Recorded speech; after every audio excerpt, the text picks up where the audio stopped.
Should I not drink coffee? No, I think it's fine that you were comfortable. Okay. Hi, Mary. It's good to see you. Hi, thanks. Thanks for having me. I'm glad that you could make the time. I know you had to get help. Somebody else helping Penny today. I appreciate that. I feel like this is going to be an important part of her treatment as the disease has continued to progress. At our last meeting, we talked about some of the physical changes and the exhaustion that she's been experiencing. And we talked about meeting with a social worker to see if you could find some programs to have some in-home healthcare. Yeah. Did you have any? I think so. I think it's gonna work out. We haven't finished scheduling, but I'm hopeful. Okay, that's good. That's good that you did that right away. It's impressive. So for today, I just wanted to share with you the sort of research that I'm doing behind the scenes. It's really important to me that I keep up to date with current research and that I'm using evidence-based practice as I'm continuing to walk with you and Penny on this path. I understand that we have a lot ahead of us. I hope that the resources from the Huntington's Disease Association was useful to you. I would love it if I could hear more about if you have any luck with support groups or things like that. I think the more people that you meet who are also living with degenerative diseases will be useful. But in the meantime, I want to provide good training for you as you're continuing to walk on this path with Penny. And to help her to communicate. I understand that as far as vocalizing for her at this point, it's a lot of energy usage on her time at this time, and that we're not really going to focus so much more on the respiration support she did while working with us, but those abilities for her are declining. So I'm going to send these articles home with you just in case you want to have a look over them. But this one here is called A Primer for Speech Language Pathologists, and it's for helping clients with Huntington's disease. And I really want to provide you the same training that I focus on for myself so that you can really come alongside Penny and help her to be understood, and that you can alleviate some of the frustration that comes with Huntington's disease. How has her mood been recently? Do you feel that?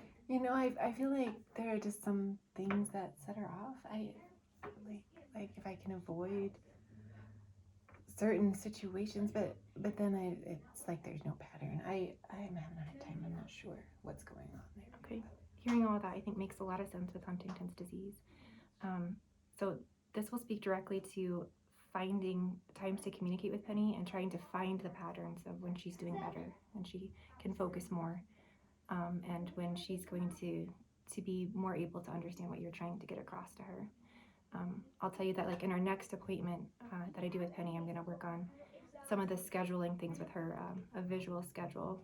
I know that there's been some frustration with her getting dressed and you reminding her the same things, and so we'll use some of that, and I'm going to start leaning towards using our therapy time for those visual schedules and things, but also to start incorporating something that we can use for AAC for later, because communication is going to just keep being harder. But for us today, I would like to just look through this list together, that when working with Penny, like, if you can plan ahead and plan that you're going to need plenty of time for communication, because you're starting to notice that it's harder for her to focus, and so we're going to want a quiet environment. We're going to want to plan the message that you want Penny to understand, and then also be ready for misunderstandings. If you come up with ways where we're able to know that there's a misunderstanding, like if she would like to just raise her hand at a certain point, just to show you that she doesn't remember what you were saying or what we were talking about, that maybe that's going to be something that brings down the frustration. If we just plan that there will be misunderstandings, but then we need to know what to do next. Okay. And this is talking about reading facial expressions, and you're going to talk to Penny about doing this both ways, that we should be facing each other. If she wants something from you, she should be facing you, and you should keep that consistent and also give her that same respect, so that you guys are able to communicate best, and that you're also prepared to rephrase or repeat things. And when there's a serious communication breakdown, it might be best to go to some yes or no questions, or at least some multiple choice answers when we've got to get through the next task. Okay. Okay.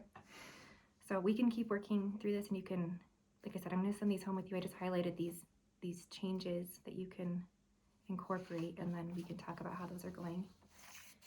And this article has some of the same points. I'm trying to remember.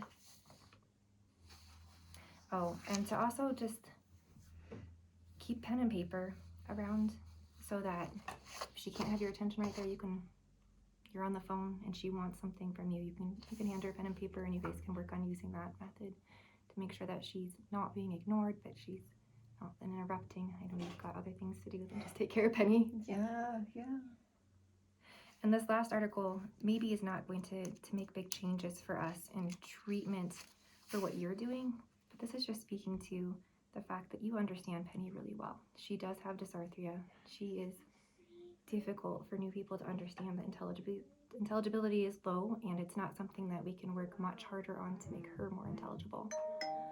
Yet it's really impressive that you do understand her, and this article is really talking about how the more people do have experience with Penny, that they will also keep learning